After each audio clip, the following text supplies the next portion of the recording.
കോഴിക്കോട് നഗരത്തിലെ പ്രമുഖ ജ്വല്ലറിയിൽ നിന്ന് മാല മോഷണം പോയി. 6 പവന്റെ മാലയാണ് മോഷ്ടിച്ചത്. മോഷ്ടാവ് ജ്വല്ലറിയിലെത്തിയത് സ്വർണം വാങ്ങാനെന്ന വ്യാജേനയാണ്. മോഷണത്തിന് CCTV ദൃശ്യങ്ങൾ 24 ലഭിച്ചു. ഇപ്പോൾ ഷഹദ് റഹ്മാൻ വാർത്തയുടെ വിശദാംശങ്ങളുമായി ചേർന്നു. ഷഹദ്, മോഷണം നടന്നത് എപ്പോഴാണ്? ഞാൻ മനസ്സിലാക്കുന്നത് ഇപ്പോൾ ഈ കണക്കൊക്കെ ക്ലോസ് ചെയ്യാൻ നേരത്താണ് മോഷണം ശ്രദ്ധയിൽപ്പെട്ടതെന്ന് അറിയുന്നു. വിശദാംശങ്ങൾ, യുവാവിനെ കുറിച്ച് എന്തെങ്കിലും സൂചന, ദൃശ്യങ്ങൾ കാണുന്ന യുവാവിനെ കുറിച്ച് എന്തെങ്കിലും സൂചന ഈ ഘട്ടത്തിൽ ലഭിച്ചിട്ടുണ്ടോ? വിവരങ്ങൾ. സുഹൈൽ, ഇന്നലെയാണ് ഈ സംഭവം നടക്കുന്നത്. കോഴിക്കോട് നഗരത്തിലെ ഒരു പ്രമുഖ ജ്വല്ലറിയിൽ നിന്നാണ് ഇത്തരത്തിൽ മാല മോഷണം പോയിട്ടുള്ളത്. മാല മേടിക്കാൻ എന്ന പേരിലാണ് ഈ യുവാവ് ഈ ജ്വല്ലറിയിൽ എത്തുന്നത്. നമുക്ക് CCTV ദൃശ്യങ്ങളിൽ അത് വളരെ വ്യക്തവുമാണ്.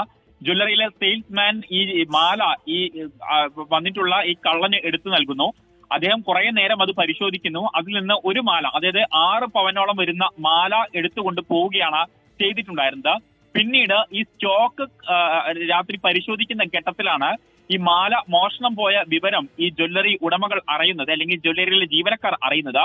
പിന്നീടാണ് ഇവർ നടക്കാവ് പോലീസിൽ ഇതുമായി ബന്ധപ്പെട്ടുള്ള പരാതി നൽകിയിട്ടുള്ളത്. നടക്കാവ് പോലീസ് ഇതുമായി ബന്ധപ്പെട്ടുള്ള അന്വേഷണം ആരംഭിച്ചിട്ടുമുണ്ട്.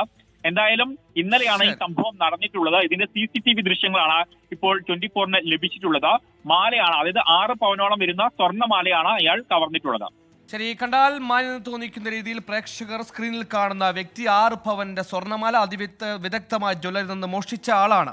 എന്തെങ്കിലും വിവരമുണ്ടെങ്കിൽ പരിസരത്തെ പോലീസ് സ്റ്റേഷനിൽ അറിയിക്കുക. എന്തായാലും ഇന്നലെയായിരുന്നു മോഷണത്തിന്റെ CCTV ദൃശ്യങ്ങൾ അടക്കമാണ് 24 ഇപ്പോൾ സംപ്രേഷണം ചെയ്തിരിക്കുന്നത്. ഷഹദ് റഹ്മാനാണ് കോഴിക്കോട് എന്ന വാർത്തയുടെ വിശദാംശങ്ങൾ നൽകിയത്.